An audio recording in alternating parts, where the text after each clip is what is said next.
so we who could not be like him could still be like him.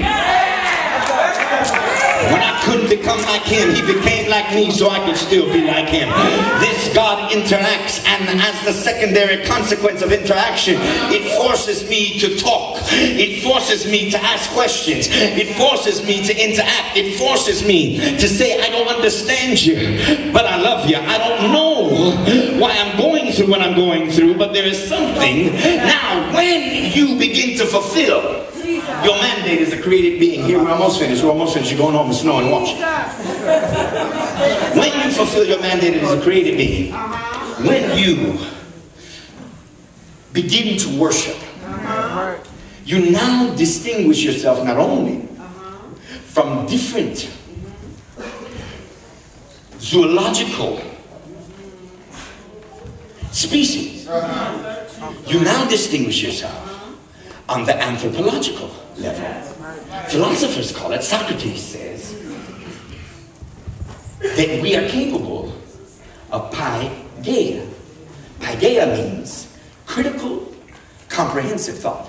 In other words, when we worship, our worship is not born out of ignorant, blind submission, or the lack of intelligent conversation who has need of identifying something bigger than it to explain mysteries it cannot understand.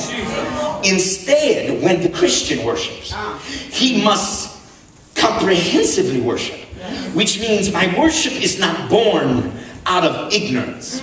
It is not born out of the secret solitude of a deprived soul, but it is born out of the comprehensive experience of a mind that says everything that I see, when I do the math, it says this cannot be without something greater than it.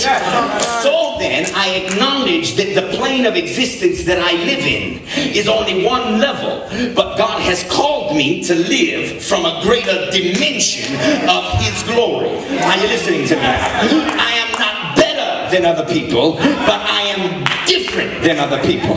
Because when most people use their brain to become doctors and lawyers and good at work, I don't just stop using my brain when I walk in church, but I bring the same intellect with me, paideia. And when I bring that intellect with me, Socrates says that the unexamined life is a life not worth living. In other words, you don't have the right to claim you're human unless you understand what it means to be human. It means that you are of a higher created order, and that along with your creation comes a responsibility. Watch. I'm sitting next to a man. The man's flying next to me. He says to me, if God is so good, why does he allow so many bad things to happen? Why does God not get rid of human suffering? Why is the element of human suffering still part of the equation of our particular anthropology? I told him very easy. Because God never made men hungry. And God never turned his back on anybody. We did. And if he answers the question of hunger and does not allow us to answer the issue of hunger, then the hungry are fed, but the spiritual abdicate their responsibility and remain ignorant. Come on. He must allow human suffering so that we who have the responsibility stop being spiritual babes, clapping our hands and patting our feet, worried about having church, and start being church. Are you with me?